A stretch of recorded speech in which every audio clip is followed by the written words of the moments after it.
Salut. Qu'est-ce que tu fais? Encore, tu es tout le temps en train de nettoyer.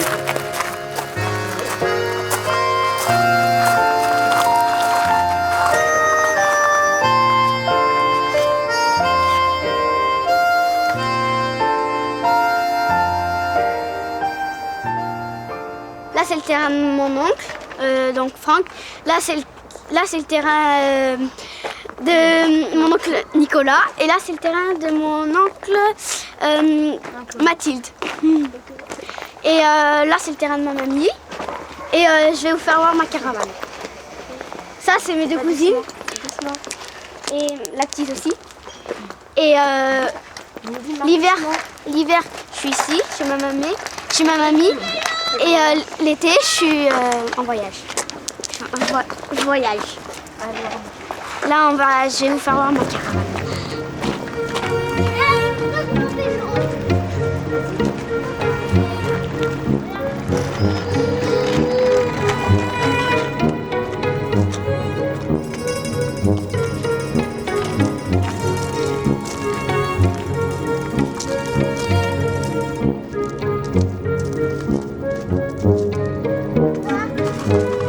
Là où j'habite. Là, c'est où il y a la cuisine où on mange.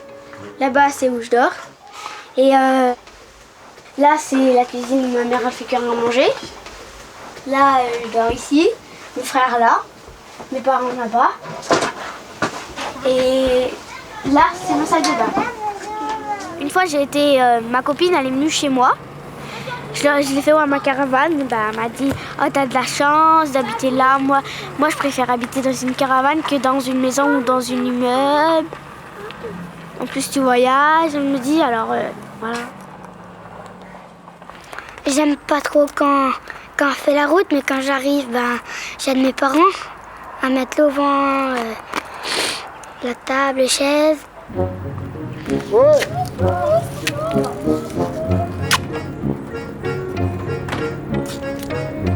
Voilà, rends-moi un fromage.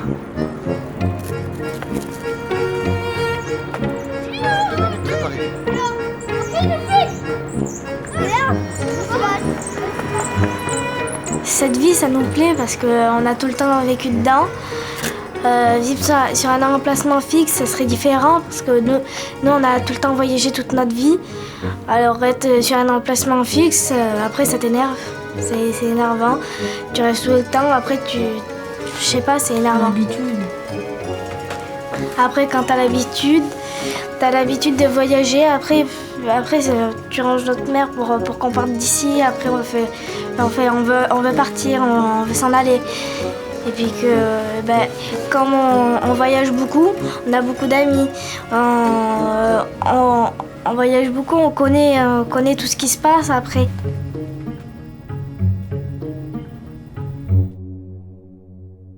Quand on voyage, on a envie je vais te dire, on a envie d'aller voir de l'autre côté de cette dune, de l'autre côté de cet arbre, de l'autre côté de cet HLM.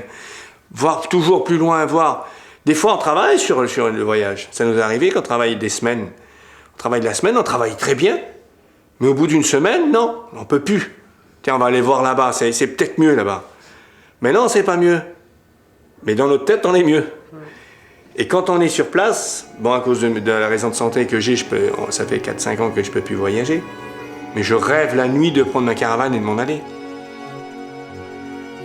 Il nous dit demain je pars dans ma caravane, je dis pas, tout est remballé, on remballe tout, la machine on remballe et on s'en va.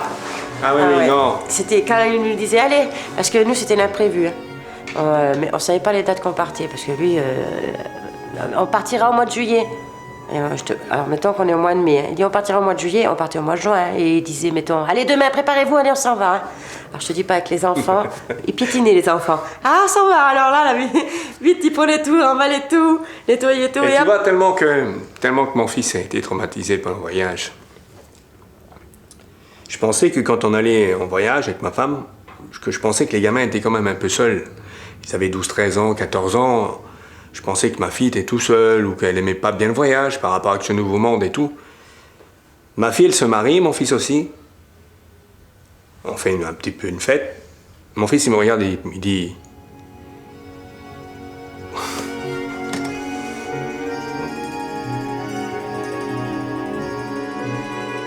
Mon fils, il me dit, quand c'est qu'on part? Quand c'est qu'on partira comme avant? Mais il dit cette fois-ci chez ma caravane. Oui, j'ai mon couple, quoi. Il est en couple. Cette fois-ci, il dit, je suis J'ai ma famille, plus quoi. le gamin. J'ai ma petite famille. Cette fois-ci, j'ai ma caravane. Roulant dire, cette fois-ci, tu me considéreras. Parce qu'on vit en caravane, c'est mieux, au moins on change de ville souvent. Pour rencontrer des nouveaux gens, pour faire plus de copains et de copines, quoi. Je suis comme ça depuis que je suis née. Et mes parents aussi, ils vivaient comme ça depuis qu'ils sont nés. Mes grands-parents, ça fait plusieurs générations. Voilà. Et tu vas aller en Italie aussi? Ouais, j'y vais la semaine prochaine. Ouais, bah on essaiera d'y aller ensemble alors. Ouais, si tu veux.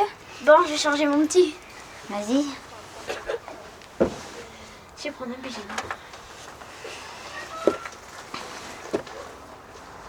Des jours, je voudrais changer de vie, des jours, non. Mais non, je voudrais pas changer de vie.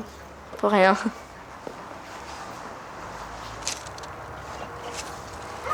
Allô? Allô, oui, ça va? Ça va? Bon, c'est comment tu vas toi? Je suis en train de finir mes valises. Ah, ben moi je vais y aller là.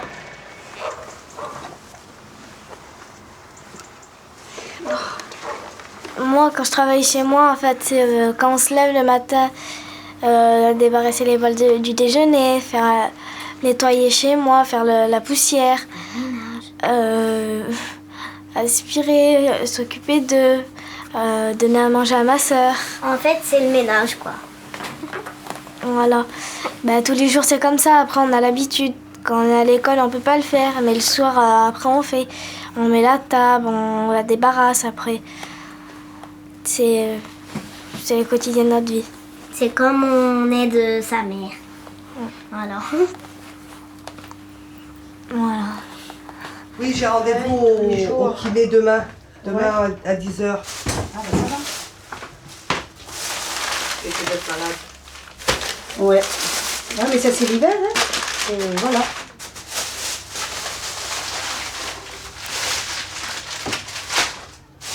Ça va, la maman l'a mangé là-bas? J'ai vu la noune. Je dis le matin, on se lève, on met les petits à l'école, on fait le ménage. Les hommes partent au travail et nous, les femmes, on fait à manger, on fait le ménage. C'est comme ça chez tous les gens du voyage. Les filles, c'est pareil. Nous, on se lève, tout de suite, moi, je réveille ma fille qui a 16 ans. C'est tu te lèves, tu vas faire la cuisine. C'est comme ça. Il faut qu'elle se lève, elle fait son ménage. Et les garçons, dès que le père il arrive, c'est de l'aider au travail. Il va acheter les ordures, enfin les trucs de dehors. Le garçon et la fille fait le ménage. Elle m'aide à faire à manger, elle m'aide avec le petit. Les filles, c'est comme ça, et les garçons, voilà.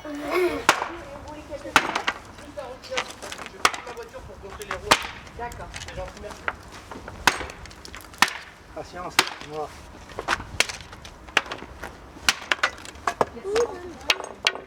Eh ben voilà, t'as pas fait ça, c'est le mardi. Par contre, elle n'a pas pris de médicaments, hein, ni mercredi ni jeudi. Les gamins, chez nous, c'est toute notre vie. On se bat pour les gamins. Comme moi, je défends les gens du voyage, c'est surtout pour les gamins. Quand on était gamin, la liberté, ça comptait énormément parce que on préférait être libre que d'aller à l'école. Mais comme les parents, ils voulaient toujours qu'on aille à l'école, il y avait toujours un litige, tu sais. Donc quand on arrivait, parce qu'à cette époque-là, les aires d'accueil, ils étaient très très rares. Nous, on partait au mois de mars, on revenait fin novembre, tu sais, chez nous, juste pour qu'on aille à l'école un petit peu. Mais ce qui était embêtant, c'est que ma mère, elle nous mettait à l'école à chaque fois qu'elle pouvait. Tu vois, alors c'était terrible. Nous, on préférait aller courir dans les champs, voler une pomme ou deux, toi. Mais c'était pas ça. Les vieux, ils avaient trop miséré avec l'éducation, comme ils savaient pas écrire et lire. Et ils voulaient que les enfants, ça y... Tu vois. Donc ça fait que... La première chose que ma mère, elle regardait quand on était arrêté sur un emplacement, c'était que le lendemain, on aille à l'école. Et à cette époque-là, on avait moins de difficultés que maintenant. Le maître d'école nous acceptait tout de suite. Il passait pas par le maire ou par la commune. Ou pas. Maintenant, quand on voyage et qu'on arrive sur un aire d'accueil ou un truc comme ça, il faut qu'on passe soit par le maire, soit par l'éducation nationale pour que l'école ne prenne pas de risque d'accepter les gens du voyage. Avant, c'était spontané, c'était les gamins qui venaient à l'école. Bon, bah, on allait à l'école, on rentrait maintenant une semaine, 4 jours, 5 jours. C'était bien, c'était impeccable. Bon, il y a des écoles qui nous faisaient d'écrire, comme on Savoie, des fois, je vais te dire une anecdote, c'est qu'en Savoie, au lieu d'écrire, on était en train de couper le bois pour l'école, pour l'hiver, mais bon, c'était à l'heure de la récré, tant que les autres s'amusaient. Nous, on n'avait pas le droit, il fallait qu'on coupe le bois. Ou on rentrait le bois, ou on nettoyait par terre, mais... on a dessiné dans notre vie, hein. On a dessiné, mais il y avait quand même sur tout le système de l'éducation nationale, toutes les écoles avaient quelques bons maîtres et quelques bonnes maîtresses. Ils nous apprenaient, ils s'occupaient de nous quand on arrivait. À l'école, ma maman, elle vient avec moi. Après, il faut qu'elle dise au directeur si elle peut m'inscrire, voilà. Si c'est bon, j'emmène mon carnet de santé, voilà. Et après... j'essaye, elle me laisse, je vais dans ma classe que je suis et j'essaye de me faire des nouveaux copains et copines. Quand je rentre dans la classe, je suis un peu gênée, je suis timide.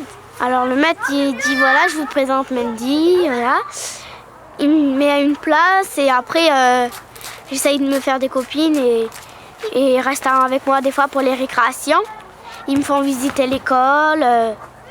Et voilà, c'est un petit peu dur, mais voilà, ça va. Quand je vais à l'école, je prends des moments pour lire. J'appelle mes cousins et mes cousines pour qu'ils lisent avec moi. J'ai beaucoup de livres. Qu'il fera en maths, en français. Quand on est sur les places, on a des camions écoles. C'est à peu près comme des camping-cars. Sauf que dedans, il y a des professeurs, ils nous donnent du travail, des devoirs, et qu'on doit rapporter le lendemain matin, ou à faire pendant une semaine. Et aussi, s'ils nous donnent du travail, moi je les fais. Moi j'aime bien les devoirs, ça fait que moi je les fais bien.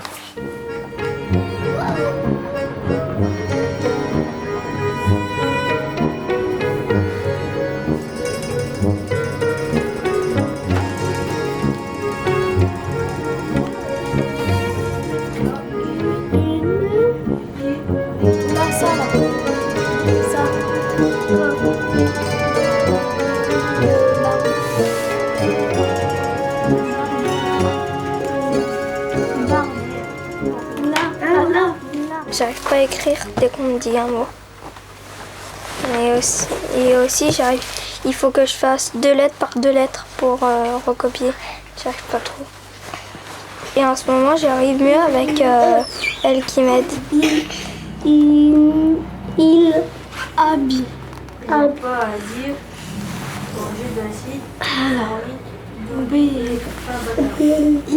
Il établit. Il établit. C'est bon, je suis libre maintenant. En CE1, je savais pas lire ni écrire. Et une fois en CE2, la maîtresse, elle était gentille et elle m'a dit que j'aurais une AVS. Et AVS, elle est venue et en CE2, je savais lire et écrire. Hercule. Oui, c'est bon, chérie. Robe web. Nostra. Ma maîtresse, elle est gentille. Et puis elle aime bien les rechercheurs.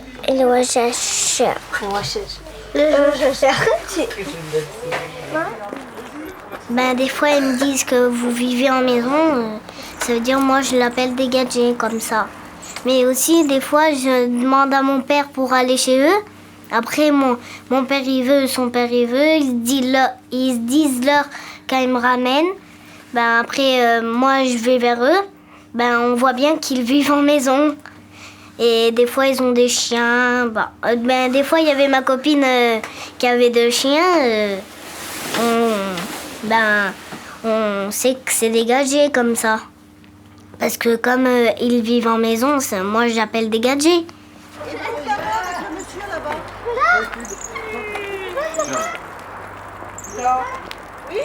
Gamin du voyageur, tu le prends, il est bien, puis d'un seul coup, tu le fous en cage. C'est l'école. Ah, c'est pas possible, je vais pas passer ma vie là. Si, il faut que tu apprennes. Parce qu'après, tu auras une situation. Mais situation, mon père, mais je veux pas de situation. Je veux faire les marchés, ou je veux faire les vendanges, ou je veux faire les cerises, mais j'en veux pas, je veux pas être avocat, moi. Au bout de quelques années, il apprend à lire, parce que surtout c'est d'apprendre à lire, pour passer le permis, faire l'armée, tout ça. Et après, il dit, mais tu es bien, t'as appris, mais c'est tout ce que je veux. Je veux pas rien d'autre. Ça m'intéresse pas le reste.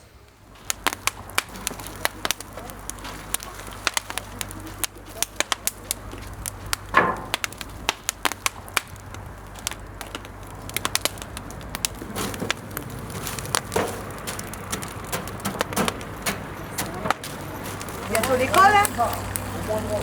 T'es content?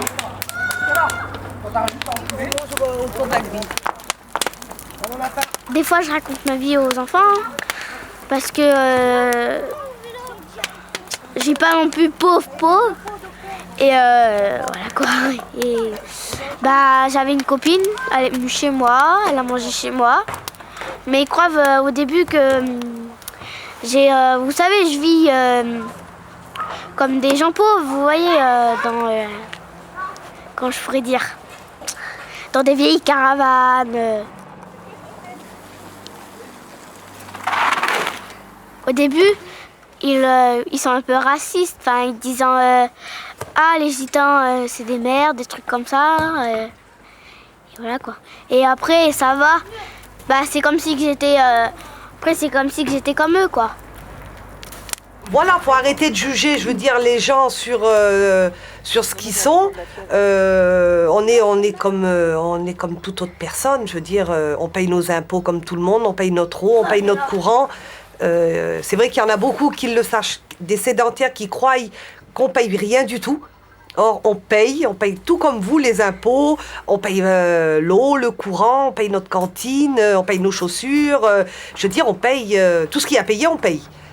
Et ça, et eux, ils croient, les sédentaires, que du moment qu'on roule, qu'on paye rien du tout. Et ça, on a eu beaucoup de reproches là-dessus. De dire, ah oui, mais eux, ils travaillent pas, ils sont bien, ils ont toujours des belles voitures, mais nous, vous payez une maison, une voiture, ben nous, on se paye une caravane et une belle voiture. On n'a que ça. De toute façon, on est rejetés, vous avez vu où on est.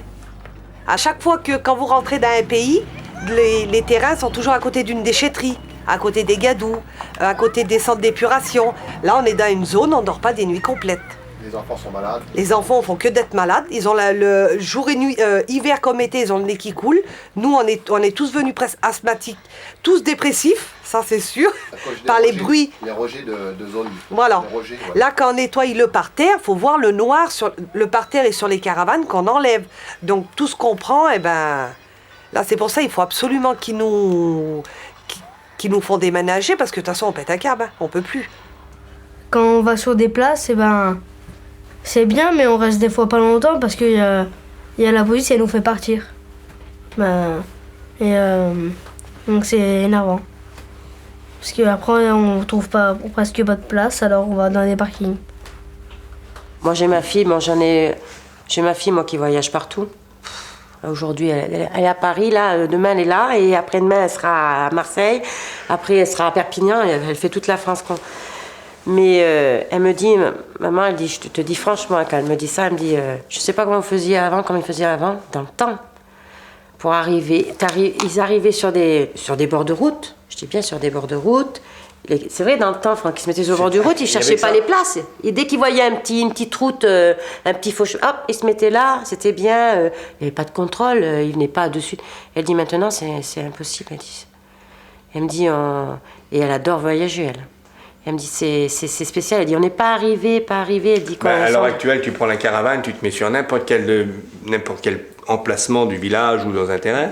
Un quart d'heure après, on a la police. Les flics qui viennent nous contrôlent par rapport à ça ou ça. Et ils croient tout de suite qu'on est des bandits, ou je ne sais pas ce qu'ils croient, mais tout de suite on est contrôlé. Donc ça, même les jeunes, ils en ont marre de ça.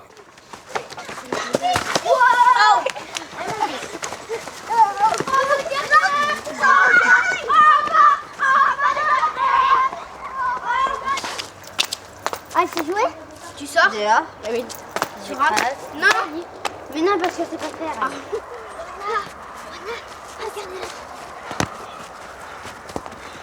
On s'est toujours adapté parce qu'on est là. Ça fait 600 ans qu'on est en France, on s'est toujours adapté, la preuve c'est qu'on est là. Ah ben, je pense que les gens du voyage vont faire exactement pareil dans les années à venir. Et je voudrais dire aux sédentaires qu'on est quand même français et qu'on n'est pas tombé de l'année de la pluie. On était là avant la pluie. Pose le maillot. Non.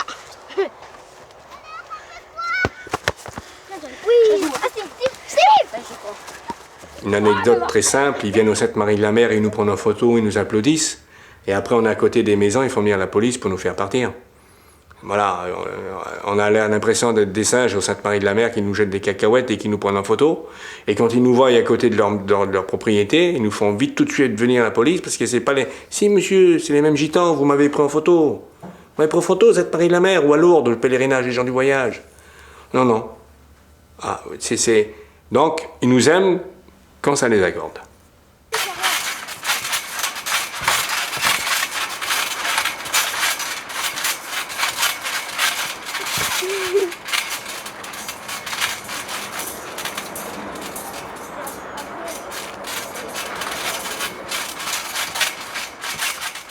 Donc, j'espère que les mentalités vont changer d'un côté ou comme de l'autre. C'est le point de vue que j'ai, l'espérance que j'ai plus tard de travailler.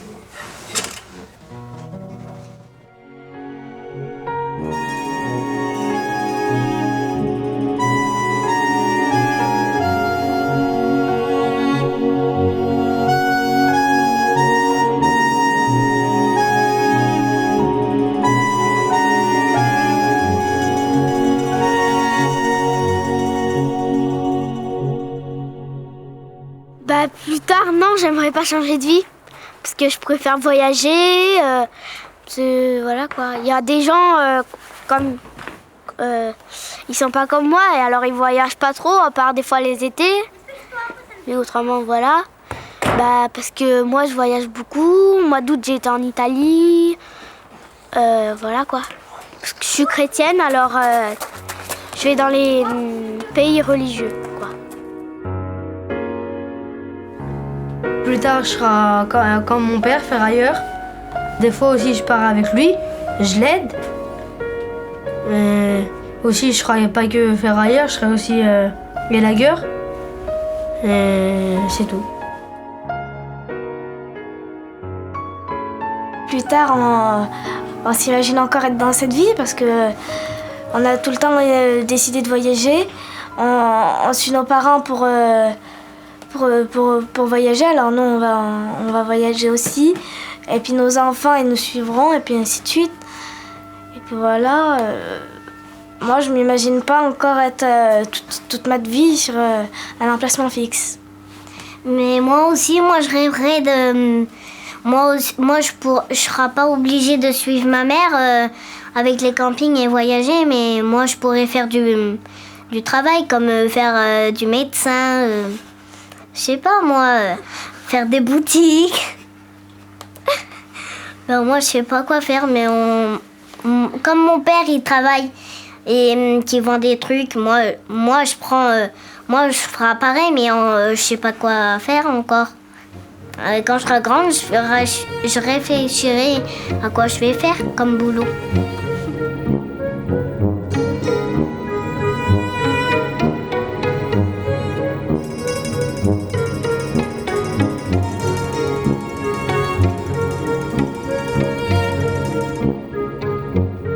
La vie passe comme une allumette. Tu l'allumes et tout seul elle s'éteint. Mais c'est du peu de temps que tu restes sur Terre. T'as pas besoin de sous ou de te casser la tête. C'est ça peut-être le vrai truc du voyageur. Il a peut-être compris qu'on reste si peu de temps qu'on n'a pas besoin de se casser la tête pour arriver à un âge. C'est pour ça qu'il n'est pas matériel. Il peut avoir la maison qu'il veut, comme un château, n'importe quoi. Au bout d'un certain temps, quand il en a marre, il vend tout. Il voit que c'est pas sa vie, il y a tellement de choses à voir.